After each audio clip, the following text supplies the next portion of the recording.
नमस्कार, जोहार। आप देख रहे हैं एचएनएन न्यूज। मैं हूं निशा मिश्रा।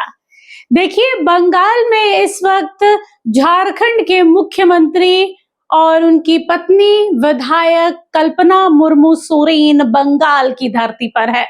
गए क्यों है सबको पता है। महागठबंधन का हिस्सा जेएमएम भी है और टीएमसी भी है। तो तृणमूल कांग्रेस की जो सुप्रीमो है ममता बनर्जी ने अपने छोटे भाई को और उनकी पत्नी को बुलाया है बतौर स्टार प्रचारक। टीएमसी इस वक्त कहीं ना कहीं अंदर से थोड़ी सी डरी हुई है, क्योंकि जिस हिसाब से पूरा का पूरा जो माहौल है वो ममता के विरुद्ध हवा है।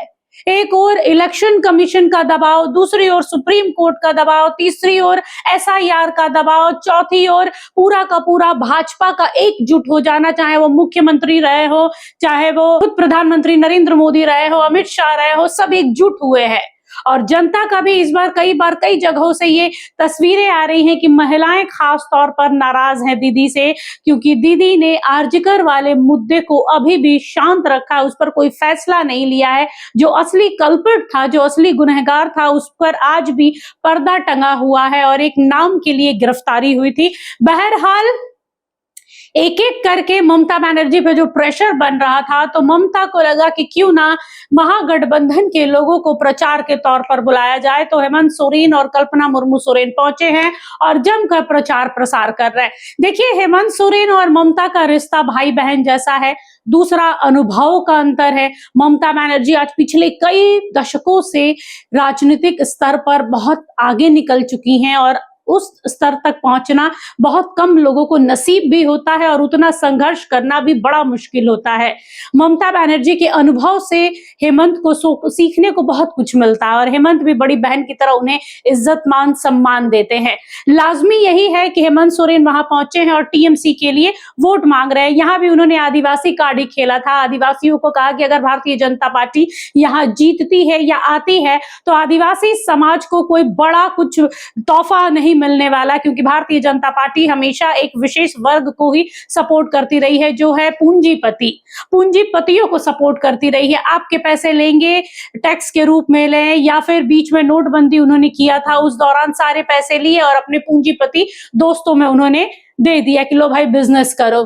तो आप आदिवासी समाज बीजेपी के अंदर में दबा हुआ ही रहेगा, कुछ खास उन्नति नहीं होगी। वहीं दूसरी ओर यह भी कहा जा रहा है राजनीतिक गलियारों में कि देखिए, जिस हिसाब से झारखंड में जेएमएम और कांग्रेस मिलकर सरकार में है, तो अगर बंगाल का देखें तो बंगाल में कांग्रेस टीएमसी से अलग है। तो इस बार अगर हेमंत सोरेन, कल्पना सोरेन बंगाल गए हैं तो कांग्रेस के लिए नहीं गए हैं ममता बनर्जी के लिए, टीएमसी के लिए गए हैं, तृणमूल कांग्रेस के लिए। और वैसे भी आपको बता दें कि असम में जो चुनाव हुआ उसमें भी कांग्रेस और जेएमएम अलग अलग उन्होंने चुनाव में इस बार साझेदारी की है, अलग अलग उन्होंने चुनाव लड़ा है अपने अपने प्रत्याशियों के साथ में। तो ये मनमुटाव तो है, तो एक साथ में एक ही तीर से दो निशाना साधने का प्रयास कर रही है जेएमएम। खासतौर पर सुप्रीमो की बात करें हेमंत सोरेन की, तो एक ओर जहां वो ममता बनर्जी का साथ दे रहे हैं, तो दूसरी ओर उन्हीं के राज्य में जाकर कांग्रेस को वो दिखा दे रहे हैं ठेंगा कि लो भाई, जैसे तुम लोगों ने बोया है वही तुम लोगों ने पाया है। तुमने बिहार में हमारे साथ धोखा किया, हमने तुम्हारे साथ असम में रिश्ता नहीं जोड़ा। तुमने बिहार में हमें धोखा दिया, हमने बंगाल में तुम्हारे खिलाफ प्रचार प्रसार किया है। तो कह सकते हैं कि हेमंत सोरेन, देखिए, झारखंड की राजनीतिक गलियारों में डुमरी विधायक जयराम महतो ने एक बात कही थी कि आने वाले राज्यसभा चुनाव के बाद झारखंड में गैर कांग्रेसी और गैर भाजपाई सरकार बनने वाली है। तो ये सुगबुगाहट दिख रही है। कांग्रेस कहीं से अभी बीच बचाव करने को नहीं आ रही है, लेकिन हेमंत सोरेन की ओर से मीठी छुरी के हिसाब से ही कहिए या मीठेपन से ही कहिए, हेमंत सोरेन आहिस्ता आहिस्ता कांग्रेस से दूरी बढ़ा रहे हैं। और ये साफ दिख रहा है कि जिस हिसाब से असम में वो अकेले लड़े, बंगाल में वो ममता बनर्जी को सपोर्ट कर और कांग्रेस को उन्होंने छोड़ दिया है, क्योंकि कांग्रेस और टीएमसी महागठबंधन में तो एक है लेकिन बंगाल में अलग अलग है। और यही आलम है कि राजनीतिक गलियारों में झारखंड में एक आवाज उठने लगी है कि क्या वाकई में राज्यसभा चुनाव के बाद यहाँ पर झारखंड में अलग कांग्रेसी और गैर भाजपाई सरकार देखने को मिलेगी। देखिए, डुमरी विधायक ने कुछ बोला है तो कुछ सोच समझकर ही बोला होगा कि जयराम को हम पहले भी कहते हैं कि दूरदर्शी हैं, दूर की बातों को काफी नजदीक लाकर वो समझते हैं, सीखते हैं, फिर जाकर मीडिया में कुछ बोलते हैं। अगर उन्होंने कुछ बोला है तो जरूर कहीं ना कहीं चिंगारी है।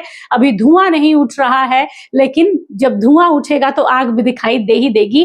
फिलहाल यही कहेंगे कि बंगाल में हेमंत सोरेन का एक तीर से दो निशाना बेहद कह सकते हैं कि एकदम दमदार रहेगा कि एक और कांग्रेस का भी सफाया हो जाए, दूसरी ओर हम ममता बनर्जी का सपोर्ट भी कर दे, तीसरी ओर हम जमकर भारतीय जनता पार्टी को लताड़ रहे हैं। अभी तो सिर्फ हेमंत सोरेन ने अपना पिटारा खोला है, अभी कल्पना मुर्मू सोरेन का बोलना बाकी है। जब कल्पना बोलेंगी तो सुनिएगा कैसा धमाकेदार उनका भाषण होता है और कैसे बांग्ला भाषा हो या आदिवासी भाषा हो उसमें वो जरूर आएंगी बंगाल में, क्योंकि बंगाल में महिलाएं भी आधी आबादी होल्ड करती हैं और इस बार महिलाएं ममता के थोड़े विरुद्ध चल रही हैं, नाराज चल रही हैं।